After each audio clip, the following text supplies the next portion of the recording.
Gracias por continuar con nosotros. Como lo habíamos anunciado, damos la bienvenida al ingeniero Jorge Glass Espinel, actual vicepresidente de la República. Gracias por acompañarnos el día de hoy, ingeniero. Realmente hemos buscado la entrevista, quisimos entrevistarlo cuando estaba en el periodo anterior, durante la campaña, pero llegó la hora en que nos visite aquí en Radio Sucesos y Telesucesos. Hay muchas preguntas que se dan a través de las redes al saber que usted viene acá. Tiene que ver con el hecho de su trabajo. ¿A qué está dedicado ahora el vicepresidente de la República cuando hace algunas semanas sus funciones fueron retiradas? Bueno, licenciada, buenos días a todos los televidentes. Estoy primero dedicado a defenderme, debo confesarle que gran parte del tiempo la estoy dedicando a no solamente armar la estrategia de defensa con abogados frente a todas las infamias que me han montado encima, porque yo le voy a demostrar que todo esto es un montaje y un montaje de la vileza más grande. Por otro lado, recorriendo el país también, como gracias por la entrevista, debo agradecerle, porque los medios de comunicación nacionales me han puesto un veto. O sea, no, yo no puedo dar entrevistas en algunos medios de comunicación. Pero varios medios en cambio se quejan de que no va. La Hora, El Universo, dicen que usted no va o que pide preguntas. Yo quiero recalcar, usted no nos ha pedido ninguna pregunta. Sí, yo no he pedido, y probablemente mi equipo ha pedido por lo menos los temas. Yo creo que es normal en una entrevista con un vicepresidente. Yo no he pedido preguntas y como usted podrá constatar, no tengo restricción. ¿Y está abierto para ir a Diario La Hora o Diario El Universo? Bueno, que vayan a mi oficina. Aquí no vengo porque hay el estudio. Pero el Diario El Universo me canceló una entrevista y me pidió que vaya al Consejo Editorial, cuando ya estaba pactada en mi oficina de la entrevista, y medios de comunicación nacionales como Teleamazonas y como Ecuavisa, que ahora es sorprendente ver a Teleamazonas cómo está leyendo el telégrafo, porque el telégrafo también es una herramienta de difamación hoy en día.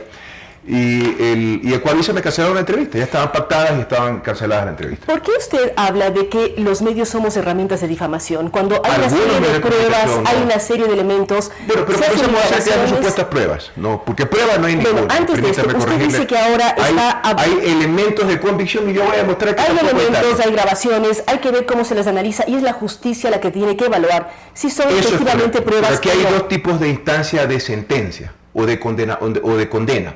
La que ya me hicieron los medios de comunicación, porque usted considera, licenciada Arteaga, los titulares de Diario Expreso son claramente injurias.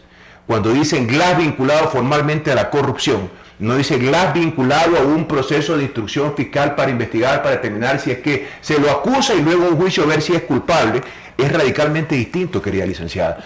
Lo uno es una herramienta de difamación, claramente cae en la injuria Diario Expreso, y ahora el telégrafo que con una carillita arma tremendo show en 3 páginas y yo le voy a demostrar que no hay tal información privilegiada ni información privada como se pretende a inducir. Y salen algunos medios de comunicación, claro, leyendo el medio público que ahora está concertado con las grandes cadenas nacionales. No estoy poniendo Telesucesos en esa clasificación, pero usted considera que hay una gran diferencia, licenciada, entre decir Glass vinculado a una instrucción fiscal para un proceso de investigación para ver si se lo acusa y en un juicio ver si es culpable, a decir Glass vinculado formalmente a la corrupción. Pero si yo le hago algunas preguntas, usted fue responsable de los sectores estratégicos desde el 2010 hasta el 2017. ¿Fue responsable o no fue responsable? Primero como ministro de sectores estratégicos y luego como vicepresidente. Hay distintas responsabilidades y debo aclararle eso. Porque usted fue encargado del área, entonces pero no estaba a cargo de la contratación. Y le voy a poner un ejemplo muy sencillo. Usted es periodista, usted tiene aquí un programa de opinión y usted es evidentemente la conductora del programa. Y le pongo un ejemplo, pues resulta que el camarógrafo le pide dinero al invitado para enfocarlo más o el que está ponchando la cámara y usted no se entera. Y usted va a ser culpable de eso. La responsabilidad penal es personal. Y como yo expliqué en la Asamblea Nacional Legislativa, licenciada, hay una responsabilidad política en las decisiones. Pero cuando uno lidera algo, en el mismo ejemplo que usted me dice... No me interrumpa, licenciada. Bueno. Sí, permítame concluir la idea. Y otra responsabilidad administrativa. Y por último, licenciada, ¿cómo yo podía saber o cómo algún ser en este planeta podía saber que habían personas que estaban pidiendo dinero que tenían cuentas secretas tipo Capaya en empresas secretas, en paraísos fiscales y en cuentas alrededor del mundo y en cuentas en sus familiares, en cuentas secretas de paraísos fiscales? Yo soy ingeniero, no soy parapsicólogo. ¿Cómo podría yo adivinar esa naturaleza? Lo que siempre hubo es la decisión de transparentar, de investigar y de sancionar. Tan pronto recibimos las revelaciones de los Panama Papers, se desató una investigación por parte de la Fiscalía por pedido nuestro, luego un pedido de asistencia penal internacional que logró determinar que Capaya, por ejemplo, se había corrompido, que había recibido dinero en cuentas secretas bajo nombres de empresas secretas en paraísos fiscales, que ahora ya no es posible gracias a la consulta popular de las últimas elecciones. En el Ecuador, al menos, los funcionarios públicos no pueden tener cuentas secretas, ni empresas secretas, ni ningún activo en paraísos fiscales. Soy ingeniero, no soy parasituado. Yo reconozco la responsabilidad política de que Coca-Cola Sinclair esté operando, de que se haya reparado la hidroeléctrica San Francisco, de que tengamos operando Manduriaco, de que tengamos operando Sopladora y construyendo 6 hidroeléctricas más. Esa es la responsabilidad política, la conducción de los sectores estratégicos para los fines que se han alcanzado: soberanía energética, exportación de energía eléctrica. Permítame decirle, licenciada, que solamente el año pasado, con la operación de Coca-Cola Sinclair, Sopladora y Manduriaco, 3 de las 8 hidroeléctricas, ya en este momento ahorramos $700 millones, y de esos 700 millones, 40 millones son por exportaciones. Esa es la responsabilidad de los sectores estratégicos. Usted está asumiendo la responsabilidad política de todo lo que pasó. La responsabilidad política de la conducción. Y hay una responsabilidad política en la designación de los servidores públicos. Pero también no es responsable... Usted pretende endilgarme una responsabilidad penal, una responsabilidad penal cuando yo no he cometido ningún delito. Eso debe quedar claro delante de los ciudadanos. Si un camarógrafo de este canal cobra por un espacio, a mí la gente me va a llamar y va a decir, está pasando tal cosa. Yo estoy aquí enfrentando el problema. No es cierto. A usted durante su gestión nunca le dijo nadie que había algo extraño por allí. Mire, primero empezar, su pregunta induce que yo he sido parte o que he conocido de un acto de corrupción y se lo rechazo. No, yo estoy planteándole las preguntas que... Bueno, yo le contesto con claridad. Usted dice, nunca se enteró nada. Apenas supimos de algo, pedimos la investigación y ahí está todo el mundo sancionado. Esa es la prueba de la que no hay impunidad. ¿Quién es todo el mundo sancionado? Bueno, todos los que están inmersos en los casos de corrupción, pues, licenciada, perdóneme, o están detenidos o están sentenciados y algunos están prófugos. Por ejemplo, Capaco, Carlos Pareja Cordero, conocido como Charlie Pareja en Guayaquil, que ha sido líder de la banda de Petroecuador. Y así en cada caso tiene que investigarse. Aquí no hay impunidad, no hay patente de corso para nadie. Caiga quien caiga, hasta las últimas consecuencias. Licenciada, yo he sido el primero en pedir que se investigue todo y se investigue a todos. Y he comparecido ante la justicia cada vez que se me ha solicitado. He comparecido a la Asamblea Nacional Legislativa, he sido sujeto de las auditorías de control y he sido sujeto de la investigación de la Fiscalía General de la Nación como corresponde a un Estado de Derecho, a pesar de lo que me están haciendo, porque claramente la Fiscalía ha cedido ante el linchamiento mediático del que soy parte, licenciada. Claramente yo lo puedo demostrar con documentos, porque valdría la pena que en esta entrevista hablemos acerca de los documentos y los supuestos elementos de vinculación. Usted leyó ayer el diario El Telégrafo. Sí, revisé eso es muy importante, porque mire usted, pero antes de mirar la documentación, usted nos pidió una hora y tiene la hora para mostrar documentos, no tenemos ningún problema, porque además pensamos que es justo, porque muchas personas aquí han hablado de su caso, diferentes abogados, juristas, asambleístas, en fin, pero hay varias dudas que se dan. Primero, el tema de Lavallato, Brasil lo conoce desde el 2014. Empiezan a salir los temas. ¿Por qué se continuó trabajando con Odebrecht? Luego de que ya se dio los escándalos, ¿y por qué no se averigua acá? Otra pregunta que todo el mundo nos hace es la relación con su tío. Yo tengo muchos tíos, tengo muchos primos, tengo de todo, y cuando uno ha sido socio en una empresa, por varios temas como TV Satelital, usted fue socio de su tío, ¿por qué a raíz del 2007 dejan de ser parientes? ¿O deja de verle? ¿Y por qué el señor en el 2010, como estaba en diario en el Telégrafo, va a China invitado por Genesis International como si fuese un ministro de Estado? ¿Es real? ¿No es real? Bueno, ¿qué ocurre con todo eso? Operación Lavallato. Primero, apenas conocimos la información del Departamento de Estado, no de Brasil, de Estados Unidos de Norteamérica. Pero eso recién ahora, en diciembre de 2016. Pero es que no conocíamos, pues, perdóneme, aquí no teníamos esa información. No sabíamos que Odebrecht era una empresa corrupta y corruptora, y no sabíamos que teníamos... Pero no respaldamos al Dilma Rousseff y quitamos embajador en Brasil cuando con los escándalos de Lavallato destituyeron y pusieron a Temer. Les pido que me deje hablar, porque si no le tocaría entrevistarse a usted mismo. Bueno. No, mire, primero, el retorno de Odebrecht, que eso es otro capítulo, no es con Dilma Rousseff, sino es con el presidente Lula da Silva. Regresando al caso de Lavallato, apenas conocimos el informe del Departamento de Estado donde había posibles vinculaciones con funcionarios de Ecuador, suspendimos los pagos. Y eso fue el año anterior. Permítame decirle, usted está poniendo una escala de tiempo equivocada. Ahí tiene que informarse antes de de informar a los ciudadanos. Suspendimos los pagos. Le debemos más de 100 millones de dólares a esta empresa, porque suspendimos los pagos y pedimos que comiencen las investigaciones. A raíz de diciembre de 2016. A raíz del informe del Departamento de Estado, que es la primera información que tenemos, pues. Insisto, o sea, somos profesionales, no somos adivinos. Apenas tuvimos un indicio, detuvimos los pagos, pedimos a la Fiscalía que inicie una indagación, un proceso de investigación como responde el Estado de Derecho, querida licenciada. Fue una misión a Brasil, se suscriben acuerdos, ya estoy inclusive opinando de cosas que no son competencia mía, pero que son de dominio público a través de los medios de comunicación, por eso me extrañan sus preguntas, y se establecen estos mecanismos de cooperación entre las Fiscalías de Brasil y la Fiscalía de Ecuador, y entiendo entre la Fiscalía de Ecuador y la empresa Odebrecht, y determinan que los primeros días de junio, por unos acuerdos que yo no entiendo, por unos acuerdos que tenía la empresa Odebrecht con otros países, se iba a liberar por parte de Brasil la información.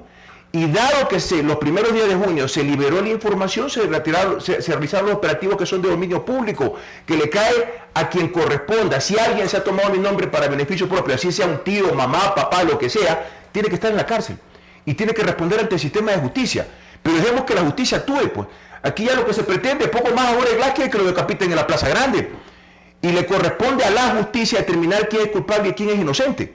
Usted me ha hecho preguntas desde el año 2007, que ha habido un viaje que yo he delegado a alguien. Usted está repitiendo mentiras en las redes sociales. No, le estoy diciendo lo que salió en algunos medios y además... Sí, pero perdóneme, pero todo esto es una infamia, porque yo jamás he delegado a nadie. Y usted lea que este es un tema que lleva desde el año 2012 circulando en las redes sociales, y aquí hace referencia, y si usted lee en detalle, porque aquí hay claro afán de hacer daño, por primera vez en la historia, yo estoy escribiendo un libro, voy a escribir un libro después de todo esto, después de toda esta infamia. Ahorita tiene que actuar la justicia, con pruebas de descargo. Si alguien me quiere acusar de algo, tiene que presentar las pruebas. Y tiene que actuar la justicia. Se acabó la politiquería, licenciada. Todo lo que me han señalado con el dedo durante 2 años, que me han acusado, sin prueba alguna, porque usted por lo menos debe reconocer que no hay una sola prueba en mi contra, no hay solo un centavo partido por la mitad, mal habido en mi patrimonio. Mi patrimonio ha sido auditado 2 veces. Y si alguien se ha tomado mi nombre, tiene que responder. Pero ahí es que también hay preguntas. Si usted no acepta mi explicación, yo estoy haciendo preguntas que en general se están haciendo de la ciudadanía. Pero ya la contesté, y la he contestado varias veces. Ha sido auditado por la propia Contraloría, pero ¿quién era el Contralor? Entonces, ahí es que se siembran dudas. Sí, pero usted no puede cuestionar a toda la Contraloría, pues. ¿Usted cree que el Contralor fue a revisarme las cuentas? ¿O fue un auditor de la Contraloría? Y además creo que fueron distintos en las dos auditorías. O sea, usted no puede destruir la institucionalidad del país porque supuestamente un funcionario haya fallado. Si no, ya estaríamos en la época de las cavernas. Aquí hay una institucionalidad, hay autoridades de control, y que me vuelvan a revisar 1 y 1000 veces. Yo he lanzado un desafío político al país. Yo estoy dispuesto a que me audite en los próximos 40 años. Pero que audite 40 años para atrás también, pues. La época de las barcazas, la época de Pacifitel, cómo determinados funcionarios públicos tienen determinadas mansiones en Guayaquil. Yo soy de Guayaquil, yo conozco. Todo el mundo conoce el tamaño de la casa de Carlos Pareja Cordero. Lo que no sabíamos es que nuevamente en este gobierno era el líder de una banda con su primo Carlos Pareja Yaruseli, que está detenido. Insisto, aquí no hay impunidad. Si alguien cometió un delito, tiene que ser sancionado. Y como yo no he cometido delito alguno, yo estoy aquí enfrentando esto. Porque lo que tratara era de que renuncie, que me vaya del país, que agache la cabeza. Yo no agacho la cabeza ante nadie, licenciada. Porque yo he rendido cuentas en mi gestión ha sido exitosa. Se ha transformado el país de forma irreversible. Y si alguien cometió un delito, tiene que ser sancionado, sin restricción alguna, con toda la fuerza de la ley, dentro de un Estado de Derecho, si no estuviéramos en la barbarie.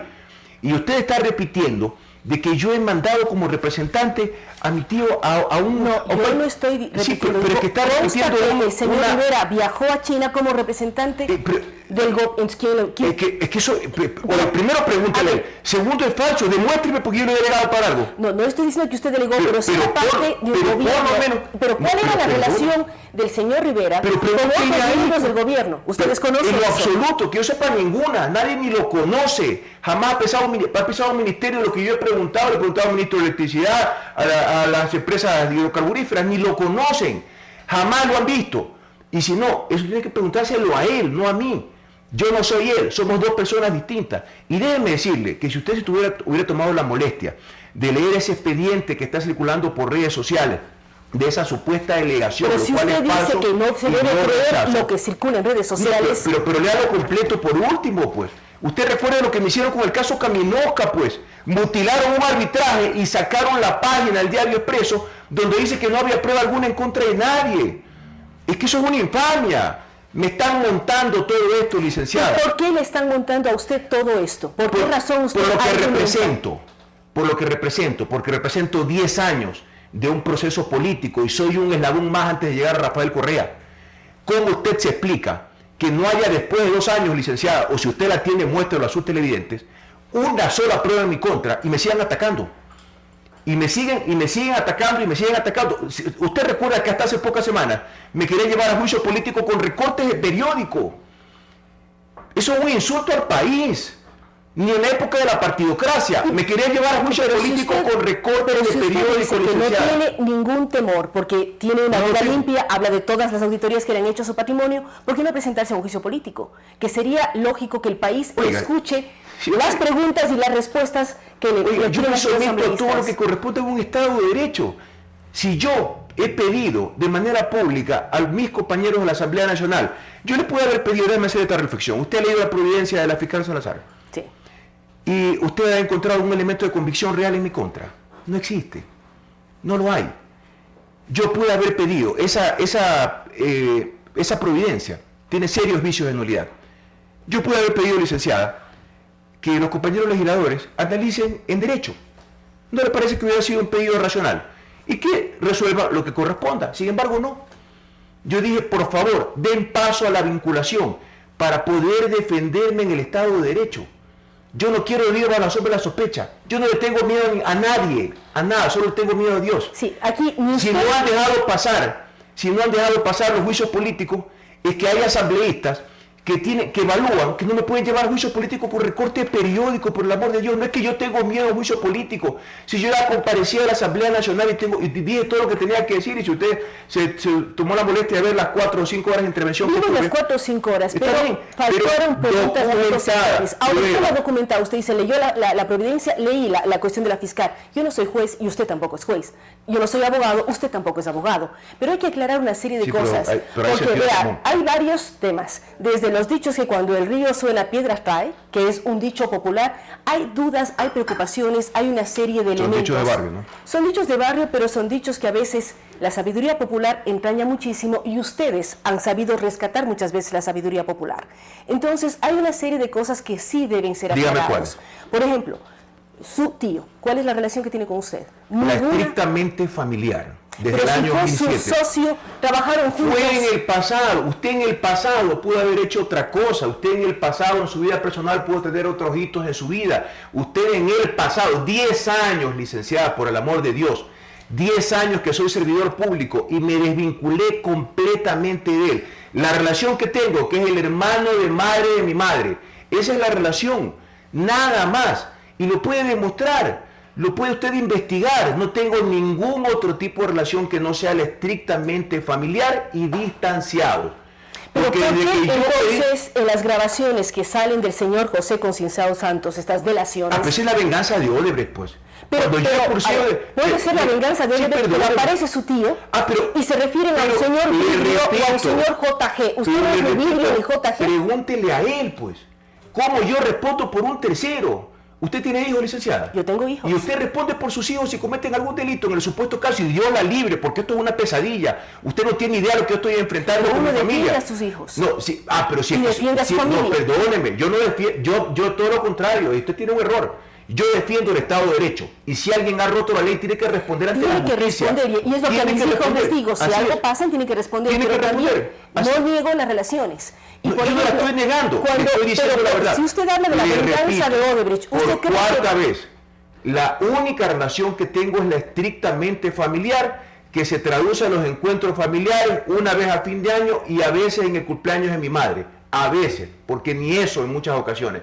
Y le repito, por si acaso me quiere volver a preguntar, por quinta vez le repito, la estrictamente familiar. Nada más. Desde el año 2007 el señor Rivera recibió regalos por más de 13 millones de dólares, oiga, sin hacer nada más. Mire, primero pregúntele a él.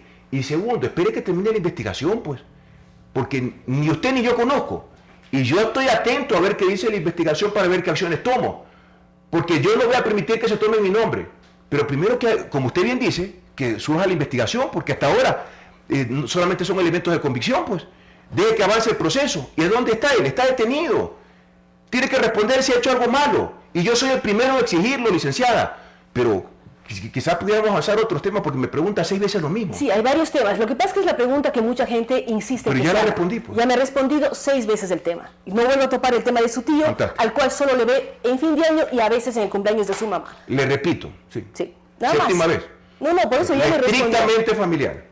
La estrictamente familiar. Sí. ¿Qué ocurre con los otros temas? Usted habló de Manda Uriaco, que tiene un 43% de precio adicional que construyó Odebrecht. ¿Qué ocurre con el poliducto que va desde Guayas a la provincia de La Suay?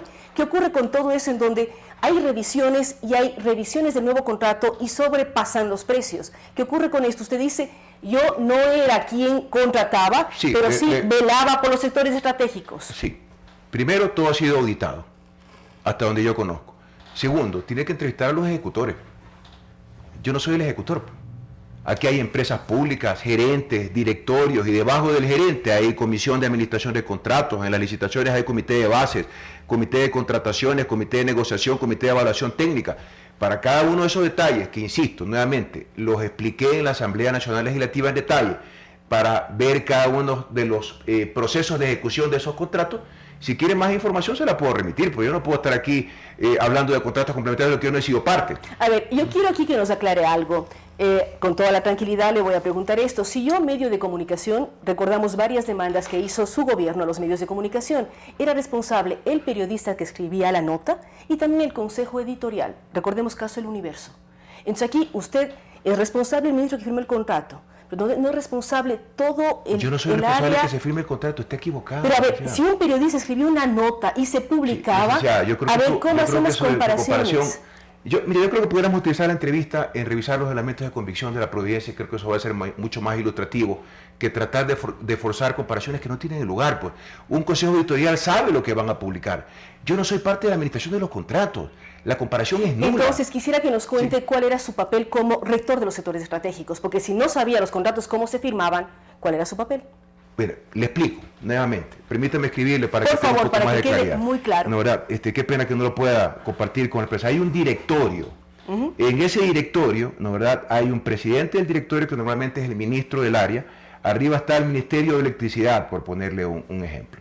Luego hay un directorio de la Secretaría Nacional de Planificación. Luego hay un director delegado del presidente de la República. Abajo está el gerente general. Abajo del gerente está la administración, la fiscalización de contratos, y en el caso de una contratación está el comité de contrataciones. ¿No? Aquí no está, querida licenciada, el Ministerio Coordinador. ¿Y usted es una rectoría jugaba aquí? del papel del desarrollo estratégico, como bien dice el nombre, de determinadas áreas, como recursos hídricos, hidrocarburíferos, medio ambiente, electricidad, telecomunicaciones. ¿De qué soy responsable? De que exista banda ancha en 24 provincias del país. Soy responsable de que el país contrató. No, por supuesto que no, pues. Pero, bueno, es que eso es, perdóneme, hay que aclarar ciertas cosas. Ya le he contestado 3 veces, se las voy a contar. No, por 4ª vez le repito que yo no soy responsable de las contrataciones. No fui, porque no fui el ejecutor de los contratos, no he sido gerente de ninguna empresa pública, no he estado en el comité de contratación, no he estado en el comité de base, no he estado en el comité de elaboración de licitaciones ni de negociaciones. ¿Por qué me pregunta 4 veces lo mismo cuando tenemos otras cosas de las que podemos hablar? Hay muchas cosas, pero esas cosas apuntan acá, porque usted va a demostrarnos que no ha sido, pero si uno es gerente general o director general de una institución, sí chequea cómo se está contratando. Usted dice que no ha chequeado. El gerente general, estoy de acuerdo. Pero si uno es el estratega, el que arma las cosas, se deslinda totalmente de eso. Esas conclusiones son suyas. Pero usted nos está diciendo que no ha participado en nada de eso. Pero por 8ª vez. No he participado. De acuerdo, no ha participado. No he sido parte de los procesos de contratación. Lo he explicado al país una y otra vez. Lo que no entiendo es por qué me pregunta como 6, 7 veces la misma cosa. Para que no queden dudas. Y para que usted vuelva a decir que no es responsable. Yo creo que el televidente entiende a la primera respuesta. Espero que así sea. De acuerdo, sigamos. Sigamos. A ver, usted decía que este momento está dedicado a defenderse. Fundamentalmente a estar en medios, recorrer el país y defenderse y prepararse para el juicio. usted está recibiendo su salario como vicepresidente de la República y está trabajando en su defensa. ¿Cuántas personas trabajan en la vicepresidencia de la República? En este momento alrededor de 200. ¿Qué hacen las 200 personas si en teoría no hay funciones? ¿Cuáles son las funciones de estas personas que trabajan bajo su dirección? Bueno, primero me han retirado las funciones ejecutivas, no los encargos constitucionales que están establecidos en la Constitución. Segundo, ¿cuáles son los encargos constitucionales? En estricta justicia, reemplazar temporalmente al presidente, o los casos establecidos por la Constitución, ¿no, verdad? Primero. Segundo, yo no he sido el responsable de que me retiren las funciones ejecutivas, eso ha sido una decisión del presidente. Tercero, tiene que reducir el tamaño de la vicepresidencia, es inevitable, porque no hay los encargos ejecutivos y eso están evaluando en el Ministerio de Trabajo y en la Secretaría de la Presidencia de la República. Yo no soy el responsable de ello, son decisiones políticas, es lamentable que los ciudadanos que trabajan ahí, que han hecho un gran trabajo a lo largo de muchos años, y yo en estricta justicia también, para que no mostrar sesgo en su entrevista, le pregunto qué hacían los presidentes anteriores antes de la Revolución Ciudadana. Le pregunto. Tenían encargos claramente puestos en la Constitución. ¿Cuál? Por ejemplo, antes de la Constitución del 98, quien era vicepresidente de la República manejaba el CONADE. ¿Y después del 98? Después del 98 era lo que el presidente le designaba. Igualito que ahora. ¿Y cuál fue el cargo? Pero no tenían Ninguno. 200 personas a su cargo. No, había más, pues. Había mucho menos. Sí, habían 500. Yo puedo hablarle en primera persona, verá. Mi hermana fue vicepresidenta de la República y la vicepresidencia no sobrepasaba las 40 personas. Sí, de acuerdo. Sí. De acuerdo, ¿no es cierto? En el transcurso de los años... Entonces, no eran 200. Yo lo recibí con 500, déjeme decirle. Ya, pero más allá de eso... Es decir, el ex vicepresidente de ¿qué encargo tenía? Ninguno. Entonces, pero no es justificación el decir que tenemos una burocracia yo no me estoy justificando, le estoy diciendo que tiene que reducirse el tamaño de la vicepresidencia. Le hago notar que yo no soy el responsable de la decisión política del retiro de las funciones ejecutivas y coincido con usted que tiene que reducirse y que lo está evaluando el Ministerio del Trabajo. ¿Qué más le puedo decir? Yo no entiendo por qué 4 veces pregunta lo mismo. Es la primera vez que le pregunto cuántas veces. No, ya le he contestado 4 veces. Es la primera vez. Además, creo que es bueno que se reiteren las cosas. Y le voy a contestar una quinta. En el tema, otra pregunta que todo el mundo hace. Si usted está dedicado a defenderse en justicia, tiene las pruebas que demuestran que usted no es culpable de nada, ¿por qué no renuncia a la vicepresidencia? Porque yo fui elegido hasta el año 2021. Yo tengo un encargo ciudadano y yo no voy a renunciar. Por más que las encuestas tengan un nivel de credibilidad tan bajo como las últimas se han mostrado. ¿Cuál es el nivel de credibilidad? Se habla de un 20%, de un 16%. Y 40 de duda. Por favor, ¿qué le pasa? Lea bien las encuestas. 40 de duda, entonces. Esta entrevista le está ganando a la de Teleamazonas que me hicieron una vez, pero en todo caso, me alegra. Yo para eso estoy. Pero si no debería alegrarse, porque las entrevistas sesgadas no son buenas para el ciudadano. Sí, pero primero, ¿y usted qué espera si todos los titulares son en mi contra? ¿Y usted cree que yo gobierno para las encuestas? Yo soy segundo mandatario para las encuestas. Hable serio. Yo soy mucho más responsable. Pues yo tengo un cargo constitucional por mandato popular. Yo fui elegido por el pueblo ecuatoriano, a él me debo y primero tengo que responder por todas estas acusaciones. Yo tengo que dar la cara, estoy aquí enfrentando, yo no estoy huyendo. Yo no sé cómo en el pasado, que el primer informe de la Contraloría General de Estado se iban corriendo y no daban la cara. Yo estoy aquí dando la cara porque el que no la debe, no la teme. Y yo voy a cumplir mis funciones, por tercera vez lo digo, hasta el año 2021. Es la segunda vez que me dice 2021. Bueno. No hay problema. También otras preguntas que hacen. Usted lideró el tema de la reconstrucción del terremoto en Manabí. Muchos dicen dónde está tanto el apoyo internacional como lo que todos los ecuatorianos pagamos en 2 puntos de IVA y una serie de elementos para apoyar a Manabí y Esmeraldas. Vaya a verlo a Manabí, pues. Bueno, yo a Manabí recorro todo el tiempo. Ya, pero vaya a ver las obras. Pues. ¿Ha visto la reconstrucción? Pues, ¿no? He visto las carreteras. Está bien. No. Ay, no ha visto las casas.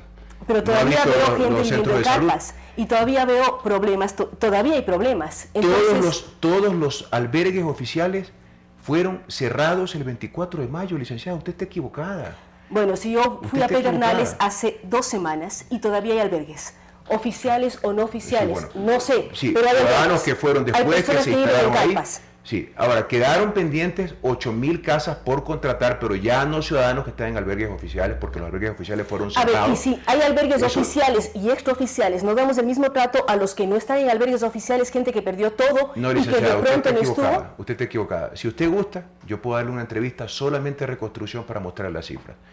Seamos responsables con el televidente. Yo no he venido con la información de la reconstrucción en este momento, pero le puedo demostrar que los ciudadanos que estaban en albergues, porque fueron los damnificados en el momento del terremoto, todos fueron ubicados o tienen un bono de acogida o todos tienen están en una espera porque faltan por construir 8.000 casas todavía. Entre reparación, construcción en terreno propio y construcción en terreno urbanizado. Yo puedo traerle todas las cifras. Déjeme decirle que la ley de solidaridad más o menos generó 1.500 millones de dólares en términos generales. Todo ha sido prácticamente invertido ya en Manabí y que yo dejé asignado 2.200 millones de dólares a reconstrucción del Comité de Reconstrucción hasta cuando yo presidí el Comité de Reconstrucción. Y yo le ruego nuevamente que podamos remitirnos a la entrevista para mostrar los documentos en el caso de la Providencia, que creo que es de interés nacional, poder que yo explicara a la ciudadanía todos los temas de los elementos de vinculación en el proceso penal que se lleva a cabo el vicepresidente. Y haremos otra entrevista porque sería muy interesante saber qué pasó con la reconstrucción de Manabí, un tema que todos tenemos en otra entrevista. Le repito, pero, oiga, hasta el vida acaba de darnos un reconocimiento internacional por el proceso de reconstrucción, pues. Ya, que usted sí, pero cuando vamos al aeropuerto de Manta y vemos al aeropuerto de Manta que no está arreglado y todavía encontramos albergues, nos preocupa la situación. Sí, pero diga la verdad completa. Si no la sabe, yo le explico. A ver, ¿cuál es la verdad del aeropuerto? Que no se pudo empezar a construir porque no había estudios. Y los estudios tenían que ser sismo resistentes. Y primero hay que determinar zonas de riesgo, a ver si puede construirse una torre en el sitio donde estaba construida nuevamente, pues licenciada. Por el amor de Dios, pues. Le estoy preguntando. O sea, sí está bien, pero es que todas sus preguntas establecen duda. Entonces, permítame decirle que para construir algo hay que hacer un estudio de ingeniería. Pero déjeme contestarle, licenciado. Usted también ha sido periodista igual que yo. Sí, licenciado, pero yo debo hablar a mis entrevistados. Usted está hablando y si analizamos quién había hablado, usted ha hablado bastante. No, licenciada, no es así. Usted critica que no hay el aeropuerto. Déjeme explicarle, digo, ¿por qué está retrasado el aeropuerto? No está retrasado. Bueno, probablemente está retrasado por este periodo de los 3 meses del nuevo gobierno, que es normal. Yo no voy a criticar al nuevo gobierno del que yo no soy parte, que no estén construyendo el aeropuerto. Entiendo que está en proceso de contratación. Yo ya no presido el Comité de Reconstrucción como es de dominio público. Pero déjeme decirle que había que hacer estudios. Los estudios tuvieron que ser fiscalizados. Antes de hacer los estudios hubo que hacer un estudio de riesgos. Y no solamente en la ciudad de Manta, hubo que hacerlo en toda la provincia de Manabí, gran parte de la provincia de Esmeraldas, para hacer una reconstrucción responsable, porque si no iba a volver a pasar lo mismo. Luego fiscalizar los estudios para que sean sismos resistentes. Cosa similar con el puerto, que además fue entregado en concesión y parte de la reconstrucción está a cargo de la empresa concesionaria. Yo le explico, licenciada. Y además, todo tiene una explicación. Hay razones por las que hay cosas se pudieron hacer más rápido y cosas que no se han tenido que tomar más tiempo porque teníamos que hacer estudios de ingeniería, no reconstruir la loca para que las cosas queden mal hechas. ¿Cuánto se demora un proceso de contratación solamente de estudios de ingeniería cuando uno está en el sector público? ¿Y cuánto demora un estudio de ingeniería para un aeropuerto, licenciada? Y una pregunta, ¿cuánto demoran los procesos de contratación cuando hay estado de emergencia? ¿Cuánto tiempo? Depende, pues. Porque también hay... Perdóneme. ¿Cuánto demora cuando hay estado de emergencia? Depende, pues, licenciada. Si es una casa o un aeropuerto. Y el que haya estado de emergencia no significa que haya oferta única. Hay que evaluar varias ofertas, licenciada. Insisto, una cosa es contratar una casa y otra cosa es contratar una hidroeléctrica, pues. Son dos cosas radicalmente distintas. ¿Cómo le puedo dar yo una cifra generalizada cuando hay tantas particularidades? Pues una cosa es contratar un hospital, otra cosa es contratar un centro de salud y otra cosa es contratar un centro de atención ciudadana. ¿Cómo yo le doy una escala? Por supuesto que se acortan los plazos de contratación, no, pero son distintos en cada caso, pues, licenciada. Entonces, cada caso es distinto y esperamos continuar viendo y algún momento que nos dé las cifras de todo lo que se invirtió y se recibió para Manabí y Esmeraldas. Pero me extraña que no haya visto la reconstrucción en sus visitas a Manabí y Esmeraldas. Ya, yo Manabí me recorrido cada mes. Yo reconozco el tema carreteras, reconozco lo que se hizo en la Escuela de Emilino de Pedernales. 60 días. Reconozco la Escuela de Emilino de Pedernales porque trabajo mucho en Pedernales, pero sigo viendo gente en albergues. Y sigo viendo gente con problemas de salud. Sigo viendo gente que va a los dispensarios o busca al IES y no puede tener atención. ¿Y qué tiene que ver eso con la reconstrucción? Bueno, sigo viendo, es lo que estoy diciendo. ¿Pero qué tiene que ver eso con la reconstrucción? Porque hay problemas todavía con la reconstrucción. Se ha hecho trabajo, no lo vamos a negar, y es por eso que tuvieron la votación que ustedes tuvieron en Manabí. Entonces, hay una serie de temas. Retomando los temas anteriores. Yo quisiera, licenciada, que me diga los temas de manera un poco más ordenada para yo poder contestar las preguntas. Bueno, estamos haciendo, además, ¿Qué tiene que ver algún problema en el IES con la reconstrucción? No, es que yo le digo que hay temas de salud que siguen siendo problemáticos en el país, pero eso no era su área. Ah, ok, correcto. Su área no era la salud, o no sé, de pronto si también intervino usted en el tema de salud. Pero ese es otro tema. Es otro tema. Pero es otro tema.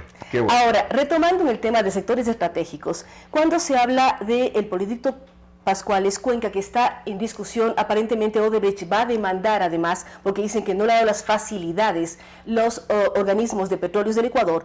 ¿Cómo hacer cuando se dice que el costo secundario es muy superior a lo permitido por la ley? ¿Cómo se manejó esto? ¿Cómo se manejaron el aumento de obras adicionales y los presupuestos adicionales? Tiene que preguntarle al gerente de Petroecuador. Le repito. Volvemos a la quinta vez Sí, que usted me dice, yo no soy responsable de cómo se contrató. Sexta vez, ya. Sí. ¿Qué pruebas tiene usted de descargo para lo que se está Comenzamos la trabajando entrevista. ahora? No es que comenzamos. Yo creo que Bueno, la sobre gente el tema. ha solventado una serie de preguntas. Licenciada, no, yo quiero mostrar aquí algunas cosas que creo que son muy importantes para dominio de la ciudadanía e inclusive para usted como comunicador. No, mire usted esto. ¿No? Yo quiero mostrar aquí a los televidentes, porque ahora Teleamazonas lee el telégrafo. No, usted que ve aquí, ¿no, verdad? Dice, el tío del vicepresidente tenía información privilegiada de interesado en invertir en el Por país. el tema del sistema Quipus. Sí, el sistema Quipus, que es un sistema público. No es cierto que había información privilegiada. Entonces, permítame enseñarle la famosa carta de información privilegiada. Es esta. ¿Qué información privilegiada hay que usted puede leer? Y permítame hacer una referencia muy rápida a la ley. Yo creo que esto es importante, porque además hay otros archivos que han encontrado en la computadora del señor Rivera. Primero, usted que es periodista y que se prepara antes de una entrevista, ¿a quién tenía que preguntarle cómo obtuvo este documento? Al ministro Poveda, al señor Rivera. No, porque fue la computadora de él que la encontraron. No, y aquí este documento, que además yo nunca lo he visto, porque esto es uno de los tantos miles y miles de pedidos que llegan a las instituciones públicas todos los días y que son tramitados como es un pedido de cita para un proyecto minero, que además es un proyecto minero, como que lo que no dice el diario El Telégrafo, que no estaba en manos del Estado. El proyecto de Fruta del Norte estaba en manos de una empresa canadiense, la empresa Kinross, que además lo cedió a otra empresa canadiense, la empresa Lundin, donde el Estado nada tuvo que ver. Esta página que solamente pide, que dice que se ha recibido un pedido de cita y que por favor lo atiendan, esta página es calificada en 3 páginas de un periódico como información privilegiada. Aquí hay reservas, aquí hay mapa pero minero. la página dice que viene un documento adjunto, el documento adjunto no lo estamos mirando. Documento adjunto del pedido de la cita, perdóneme señora. Claro, ahí dice, hay pero el documento de la cita, permítame leer lo que dice la ley, porque yo creo que esto sí es ilustrativo, más allá de las otras cosas que usted ha tocado el día de hoy. Información pública y su difusión. Información pública. Se considera información pública todo documento de cualquier formato que se encuentre en poder de las instituciones públicas y de las personas jurídicas a las que se refiere esta ley. Esto es la Ley Orgánica de Transparencia y Acceso a la Información. Toda la información es pública. Y este es un documento público. Y este documento pasó por vicepresidencia. Y lo más importante, está copiado pues, a la empresa que pide la cita. Que creo que es una empresa no sé de qué parte del mundo, porque créanme que ni lo conozco. Y esto se lo tramitó al Ministerio Coordinador y yo no sé pues si creo que sí recibieron esta empresa y además que nunca tuvo ningún resultado porque el proyecto Fruta del Norte estaba en manos privadas por parte de Kinross. Sí, usted habla de una empresa minera canadiense que vendió a otra minera canadiense. A otra empresa privada. Lo que es complejo, señor Blas, es que aquí son documentos de la vicepresidencia de la República. No, es un documento público. Es un documento Todos público. los documentos y oficios que salen de la vicepresidencia pero son ¿a quién públicos. tiene que preguntarle? Al que lo tenía en su computadora, ¿no, verdad? Pero si usted lee lo perverso de este reportaje... Sí, pero el que tenía la computadora tiene un rango de parentesco que usted dice que no lo ve, pero él debe tener sus canales. Es un documento público, porque además déjeme decirle qué va a salir, porque además han encontrado 4 archivos en la computadora de este señor, que por supuesto que tiene que dar explicaciones, pero déjeme decirle que el siguiente archivo supuestamente son unas bases de una licitación de un contrato, aquí lo tengo, de un parque termoeléctrico. ¿No? Y mira, aquí está el sistema de contratación pública. Aquí está el documento subido. Nuevamente, es información pública, que la puede bajar usted. Es más, si quiere le dejo esto, para que comente con sus televidentes. Y aquí está cuando se subió el documento, el 4 de abril de 2011. Nuevamente información pública. Y con esto me vinculan a mí. Información que usted se puede bajar del internet. Le adelanto que van a encontrar también otra hojita con una encuesta, que es este mensuario, de perfiles de opinión. Yo no sé si ustedes aquí reciben en este medio de comunicación. Algunas veces hemos entrevistado a la gente en perfiles de opinión. Sí, pero esto de aquí es un mensuario, es información pública. Y el cuarto archivo es una foto que han bajado del internet, donde yo no estoy. Aquí está la ministra María Fernanda Espinosa en el periodo anterior, el ministro Poveda. Aquí hay una foto. Esto es lo que han encontrado en la computadora. Todos son documentos públicos. Usted ha hecho referencia a las grabaciones como los elementos de convicción, ¿no, verdad? Y la tercera grabación, ¿por qué no está? ¿Cuál es la tercera grabación? La que me hacen a mí, pues. ¿Usted la ha escuchado? Esta no la he escuchado. Debería. Porque también está en las redes sociales. José Santos con usted. Así es, me graba a mí y escúchela. Ahí no hay ninguna incorrección. Si hubiera habido alguna incorrección en mi contra, le hubieran hecho referencia como hace referencia en otra. Pero se habla de que esta grabación, que no la he escuchado, está cortada. Yo no sé, pero pregúntele. Yo no me he grabado, pues me ha grabado él, pues. Pero esa es la realidad, licenciada. No hay un elemento de convicción. Ahora resulta el gran escándalo. Es información privilegiada. Disculpe que me estoy confundiendo con tantos papeles. Esta es la información privilegiada. Leo textualmente para el televidente. No, señor Rafael Poveda Bonilla, ministro coordinador de los sectores estratégicos, le remite mi secretario general de la vicepresidencia en ese entonces, Sergio Ruiz, como hace con todos los documentos que llegan a la vicepresidencia. Con un cordial saludo pongo su conocimiento del oficio fecha 1 de abril del 2014, suscrito por el señor apellido Bergopia, representante del consorcio Viagroup, mediante el cual insiste se conceda una audiencia para tratar sobre el proyecto Fruta del Norte. Por lo antes, después de tratarse un tema relacionado a la gestión de su cartera, le remito el mencionado documento para su respuesta al peticionario e informe este despacho de trámite. Esto es todo, esta es la información privilegiada. Esta es la información que hace referencia aquí el periódico El Telégrafo, que ahora también concertadamente con los medios privados como El Expreso, se dedican a tratar de destruir mi honra para que yo tenga esa imagen que usted dice del 20% de credibilidad. Lo que se dedicamos los medios, señor vicepresidente, es tratar de buscar la verdad, cuando aparentemente se han robado millones de dólares del país y queremos saber quién es responsable, quién es culpable y quién debe devolver. Primero, tendrían que haber investigado cómo llegó esto a esa computadora, que no fui yo, pues no es mi computadora. Eso lo investigado la fiscalía. Segundo, está en la fiscalía. ¿Qué efecto tuvo? No, pero me refiero al periódico, porque mire usted lea esto, ya lo leyó. ¿Qué efecto tuvo? Entonces, debería decir aquí que no tuvo ningún efecto esta comunicación. Y tercero, es perverso. Aquí no hay ninguna información privilegiada. Porque, perdóneme, esto será privilegiada para un niño de primer grado. Aquí no hay ninguna información privilegiada ni información secreta. El hecho de que sea privilegiada algo o no es de quién la maneje. Pero, licenciada, porque no es lo mismo que maneje el señor chofer que maneje el periódico, licenciada, por el amor de Dios. Lea el periódico. Sí. Dice información privilegiada. Aquí dice...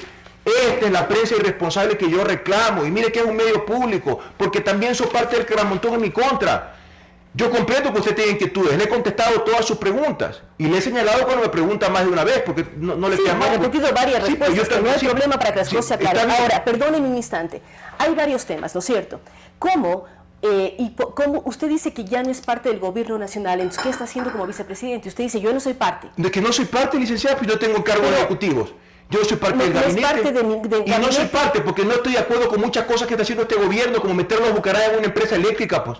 No soy parte. ¿Cuándo fue la última vez que habló con el presidente Moreno? No recuerdo, hace un mes. No, yo no soy parte del gobierno, licenciada, y lo digo con mucha claridad, porque no estoy de acuerdo con las cosas que está haciendo este gobierno. Y lo dije de manera pública. Yo no me iba a quedar callado, como no me quedo callado nunca. Yo le reclamé en privado al presidente. Él quedó en corregir el tema de los Bucaram. Entiendo que lo están haciendo recién ahora, que están recién sacando los agentes de la empresa eléctrica. Yo no podía ser parte cuando estaban presentando mal las cifras macroeconómicas, con una clara visión de tomar medidas económicas con cargo al gobierno del presidente Correa. Pues. Yo no iba a ser parte de eso. Perdóname. Usted dice, no soy parte de eso, no soy parte de las cifras que estamos presentando. De las cifras distorsionadas. ¿Cuánto debe el país? Bueno, el 28% deuda PIB, pues, deuda externa. Pero perdóneme, como está en los documentos que envió el mismo gobierno a la Asamblea Nacional Legislativa para la reforma presupuestaria, ¿cómo usted se explica al país que un día la refinería no vale, la refinería de Esmeralda, y 2 días después va a una comisión asambleísta y está operando el 100%? O está operando al 100% o no funciona. Pero tampoco lo explico, que los asambleístas dicen sí funciona y otros dicen no funciona. Bueno, lea usted los reportes de carga y está operando al 100%, licenciada. Investiga un poquito, por el amor de Dios. No, yo investigo y estoy viendo y además y quiero más. al 100%. A ver, señor vicepresidente, Sí, igual que yo le licenciada, respeto, quiero que usted yo me también respete. le respeto, licenciada, pero Yo si está operando al 100%. reviso información, Esta información y veo pública. y hay fotos de la refinería parchada Es con información, una serie de elementos para enfriar la usted veía mi caldera. entrevista hace un año, cuando yo hablaba con, me parece, con el periodista Rabascal. Yo le dije con claridad, esto quiere sumar la rehabilitación o repotenciación con las actividades de sostenimiento. Las actividades de sostenimiento, que es reparación de tanquería, tubería, de una refinería de la década de los 70, tiene que invertirse entre 200 y 300 millones por año, incluyendo el costo de operación. Si no, volveremos a tener una refinería como el Estado. Pero ¿por qué costó 2.200 millones de dólares? Costó 1.100 millones de dólares. Eso costó la rehabilitación. Y los otros 1.100 millones de dólares que están sumando son las actividades de sostenimiento, pero en todos esos años, pues, licenciada, por el amor de Dios, investiga un poquito, todos los años, 200, son los datos 300 que estamos. millones. Si se decía que Sumitomo dijo que se podía repotenciar en Está cerca de 200. Está equivocada, usted está completamente equivocada, licenciada. ¿Y qué pasa Son con dos las cosas. declaraciones de Clever Jiménez y todas las investigaciones que muestran Perdóneme, ellos? difamadores profesionales, pues ya ¿Por me qué va a son citar a difamadores? Villavicencio también, por la ¿Por qué son difamadores? O sea, ¿quién no Porque está de son acuerdo con mentirosos, usted pues. difama? Mire, aquí yo le enseño, esta es la presentación del ministro actual, no del gobierno anterior. ¿Qué dice ahí? ¿Está ¿Cuánto doctor de costó la refinería? rehabilitación? Repotenciación 1.100 millones, sostenimiento 1.100 millones. Ya, Pero esto presentó el ministro el actual. ministro actual presenta lo que ya se gastó. Esto es, ¿Es lo que se gastó? pues. 2.100 millones, 2.200 millones de dólares. Así es. Se Entre gastó. rehabilitación y sostenimiento. Y el próximo año serán 300 millones más, y el otro año serán 300 millones más, y el otro año serán 300 millones más, y vaya sumando, pues, licenciada. Eso es lo perverso. No, y déjeme decirle, aquí está la carga de la refinería, aquí está la disponibilidad antes de la rehabilitación, aquí está la disponibilidad de las refinerías más eficientes del planeta según el indicador de Solomon. Yo no hablo con cifras tiradas de los cabellos, yo hablo con cifras oficiales y le traigo documentos. Y esta es información oficial, licenciada. Aquí está el indicador de Solomon antes de la rehabilitación. 72% de disponibilidad. Y aquí está el indicador de Solomon después de la rehabilitación por Es encima decir, del usted 90%. está muy satisfecho con lo que se hizo en la La refinería. rehabilitación fue exitosa. Y los precios son los correctos pero y el por gasto es el supuesto, correcto y pero lo está oiga, esto funcionando fue bien. auditado por la firma de ingeniería Worley Parsons, la tercera firma de ingeniería más importante del planeta. Licenciada, podemos hablar lo que usted quiera de esto, pues yo dije que una hora le iba a quedar corta. Y déjeme seguirle, estamos llegando a la hora, pero además. déjeme seguirle aquí indicando algunos otros temas. Bueno, aquí tengo temas de crédito petrolero. ¿No, verdad? Y aquí A ver, puedo usted hablar- nos muestra una serie de temas, lo que presenta el ministro actual, el ministro Pérez, sobre el tema, Ahí está. pero él también dice no se hicieron bien las cosas y hubo sobreprecios. Oiga, es que hay una estrategia de desacreditar todo lo que hicimos en 10 años anteriores. Pero sí hay una enorme contradicción entre lo que él dijo el día lunes, lo que dijo el presidente el día lunes y él mismo el día lunes, y lo que dijo con los asambleístas. Porque al final tuvo que reconocer que la refinería está operando al 100%. Si hay un problema en el refractario, en la unidad de craqueo catalítico, primero que fue inaugurado hace año y medio, y segundo, ¿sabe qué pasó en el medio, licenciada? ¿Sabe qué pasó en el medio de la rehabilitación? ¿Qué pasó? Un terremoto. Entonces tiene que Pero inspeccionarse. hay que inspeccionar, hay que revisar, Hay que hay que revisar. parar y hay que tener Por seguros supuesto. antiterremotos. Ya, pero eso, En todo el mundo licenciada, público. También hay que tener seguros, ¿no es cierto? Licenciada, sí. Pero ya respondan, ya que se encarguen de ellos de administrar lo que les toca. O sea, no valen las escuelas del milenio, hoy día están criticando a Yachay, no valen... A ver, las escuelas del milenio podemos hablar largo. Sí. Hay unas buenas y otras que no son buenas. Bueno, para usted, pues para mí... No, yo he recorrido. Está bien. He recorrido. Está Y hay, bien, y hay usted ha escuelas que recorrido no bastante, funcionan. sí. He recorrido ¿Cuántas ha todo el recorrido? tiempo. No sé cuántas. Yo no sé cuántas. He estado en la de Zumbagua, he estado en la Pedernales, he estado en Guayas, he estado en Tres, El Oro, cuatro, he estado en cinco. la Amazonía. Ya, Entonces, está bien. y además trabajo con cientos de profesores Sí en se da, todo el cuenta país. se da cuenta que estadísticamente es irrelevante para el número de escuelas del milenio. Pero a ver, Cinco. la casuística no importa. Es Cinco. decir, si yo soy ladrona, no quiere decir que todos somos ladrones. Sí, yo no le acusaba a nadie. licenciada. Entonces, yo, Sí. el trabajar con Licenciada. profesores no quiere decir que casuísticamente, yo le puedo ver varios casos que hay problemas, Cinco que hay casos. niños que no están yendo a la escuela, que hay profesores que no van a la escuela y que hay conserjes que se llevan la llave de la escuela del milenio y la escuela del milenio no Ya, ¿y qué abre. hay que hacer para eso? Hay que ¿Cerrar la escuela del trabajar. milenio? Hay que trabajar qué bueno, y eso es lo que yo le digo al gobierno actual. Y de pronto las escuelas pequeñitas también era. Yo no estoy de acuerdo con la posición de su asambleísta Augusto Espinosa, que dentro de la campaña decía que uno de los éxitos de él fue cerrar miles de escuelas pequeñas. Yo sí estoy de acuerdo con él. Yo no. Porque las escuelas pequeñas son escuelas unidocentes, ¿no? Y eso es lo que a lo mejor el televidente que vive en la ciudad no alcanza a imaginar, que las primeras 2 filas eran un grado, la segunda, la tercera y la cuarta fila eran otro grado, la quinta y la sexta eran otro grado, y era la misma maestra, y no había cómputo, no había laboratorio de computadoras, no había internet. No, yo estoy de acuerdo con Augusto Espinosa. Yo no estoy de acuerdo, porque está bien, las escuelas son dos visiones de vida. Visiones. El Ecuador de antes, ¿no?, en el que algunas personas quieren quedarse anclados, incluyendo algunos del gobierno actual, y el Ecuador de hoy, que quiere excelencia educativa en todo el territorio nacional, porque si no usted tendrá ciudadanos de primera, segunda y tercera clase.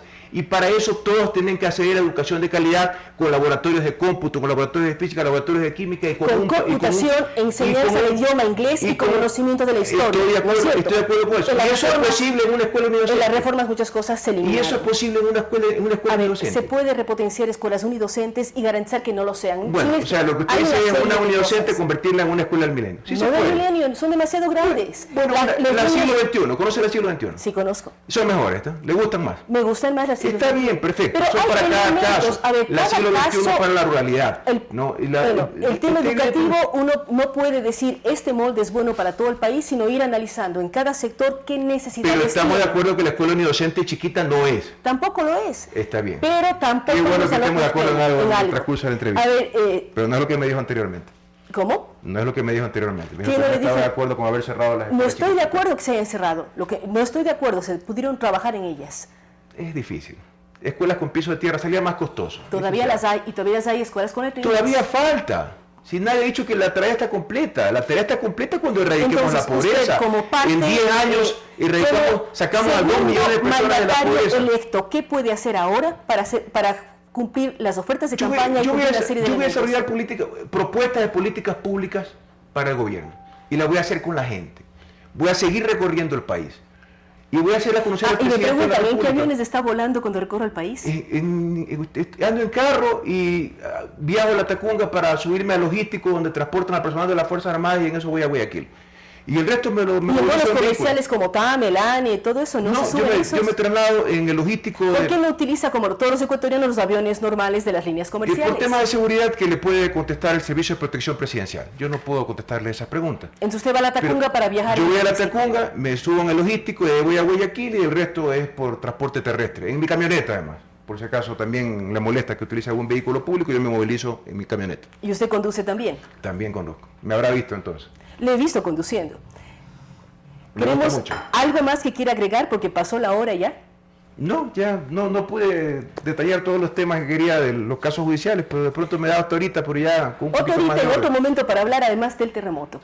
Muchísimas gracias al señor vicepresidente Jorge Glass, que nos ha acompañado el día de hoy. Hemos hablado sobre sus funciones, sobre su relación con el gobierno. Dice, no soy parte del gobierno. Y le repito, y lo vuelve a repetir. Él también resalta que al manejar los sectores estratégicos del país por varios años, él trazaba las líneas, no es responsable ni de contratos ni de convenios, esos son responsables otros estamentos. Él lo manejaba, pero no es responsable de las firmas. Una serie de elementos que ustedes deben analizar y mirar. Al mismo tiempo, él ha mostrado una serie de documentos en donde dice lo que publica el diario El Telégrafo no son documentos privilegiados, información privilegiada, es información pública que uno la puede encontrar en las redes. Ustedes lo pueden chequear ingresando en las redes y viendo si toda esta información está colgada de los portales. Quedan temas pendientes como el terremoto de Manabí. Él habla de una gran reconstrucción, nosotros decimos todavía falta, todavía hay gente en albergues, él dice los albergues oficiales no, así es que aquí hemos dialogado de varios temas.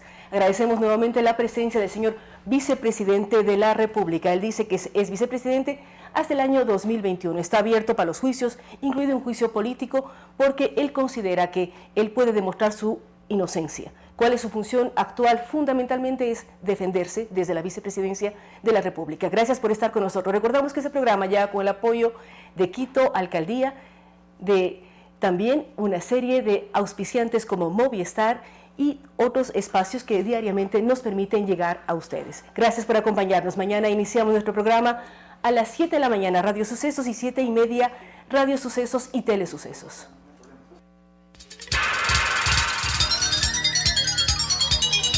Las opiniones vertidas en este espacio por la producción y dirección del programa son de exclusiva responsabilidad de sus autores y de quienes intervienen en ellos.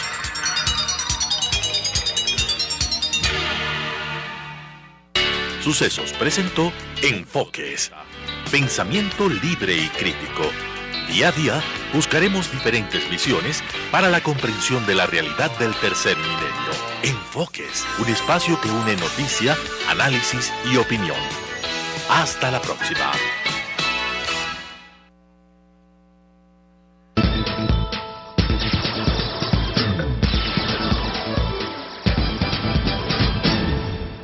Economía en 3D.